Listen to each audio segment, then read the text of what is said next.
I started in martial arts in 1963, and it was with my oldest brother who started me, and he just said, "Hey, I want to show you something," and he dragged me out in the backyard and started me doing blocks, rising block, middle block, downward block, and had me going over this over and over again. And at that time, the system that we were training was Wado Ryu, and I didn't know the name. Really, I just going out and he's showing me these maneuvers. So then the next thing I know, the next day he comes back and he says, "All right, come back. Let's see what you remember." And with that, he picks up a stick and hits me in the head with it. And and of course, I'm 11 years old. So I'm like, "What are you doing?" He said, "What happened to the block I showed you yesterday?" I said, "Didn't know you were going to hit me." He said, "Well, that's what it's for." So that was my initial initiation into the martial arts, was being brutalized by my brother. But he did it lovingly. So why did your brother start teaching you?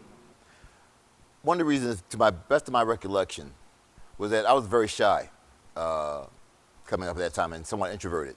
My mother, since I was the youngest of all of my siblings, my mother was very protective, and there was a age gap between myself and my next oldest brother.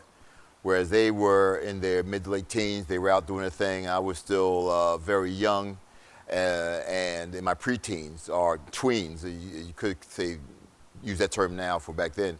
And so pretty much I was to myself. And as a result, I've learned to entertain myself. So I wasn't very outgoing. And I think my brother saw in that a vulnerability that needed to be corrected so that I wouldn't be taken advantage of or bullied or anything like that. So he wanted to bring out more of an assertive part of my character. And he saw that catalyst being the martial arts. And so he started teaching me. I think I was the first, yeah. I was the first young student within that school at that time. But I started with my brother. He trained me for about a year before he took me to their actual dojo. It's been so long, I cannot remember, honestly, the name of the dojo because we trained at Marion Anderson Recreation Center in South Philadelphia, down on 17th Street and Fitzwater. So the name of the dojo as Sensei actually gave the place, I'm sorry, I can't remember because it's been so long. But the teachers that was there were, the main teacher was Floyd Smith Sensei. And at that time, I believe he was Nidan.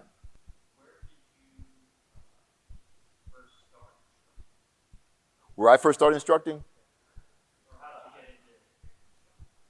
Well, I guess even after I left Wado, there was always someone that would teach. Mainly, when I say teaching, it wasn't teaching, we were sharing. Because a bunch of us guys were together. Some were from Shotokan. Very few people here at that time were in Goju. This was the late 60s, early 70s. So I didn't run into Goju people until I went to New York and started training. That was 1977. But here, in between that time when Sensei left the city, Sensei Smith left, he went somewhere else to do some type of business, I didn't know, but that left the dojo in somewhat limbo. People were still going to train at Marion Anderson, but Sensei wasn't there. My brother, who had started me training, he now was working at SEPTA, which really messed up his whole training schedule because they kept changing his shift. So he wasn't there teaching. So there was a number of us at that time. As I said, I was the first student down there that was that age. So I had to train with men. There was no kids class. It was just class. You were thrown into the pit with the wild animals. And they treated everybody there the same.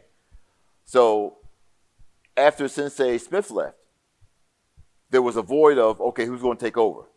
A number of us just got together and worked out. And so we were basically teaching each other things.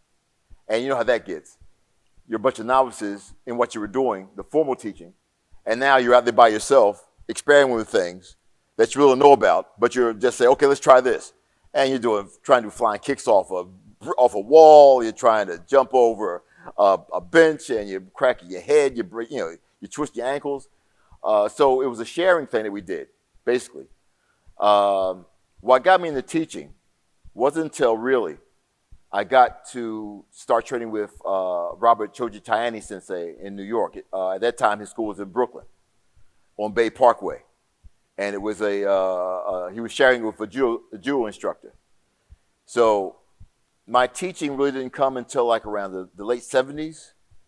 after being with Sensei for a couple of years. And then I started teaching just to push forward the Goju that we were learning then down here in Philadelphia. So I would say around 78, 79, that was my first initial move into actually teaching the martial arts. The first school I opened was with a friend of mine, was with Jeff Loper Bay. He was the head instructor because he was senior to me at the time from with Concho Tani. He started training with Tani Sensei in 76, and I was next year in 77. So when we finally opened up a school here, it was at a church at Fifth and Luzerne. And I believe our name of the dojo was Mibukan, which is a abbreviation of Miyagi, the first part of his name, the first part of Budo, and Kan, which means house.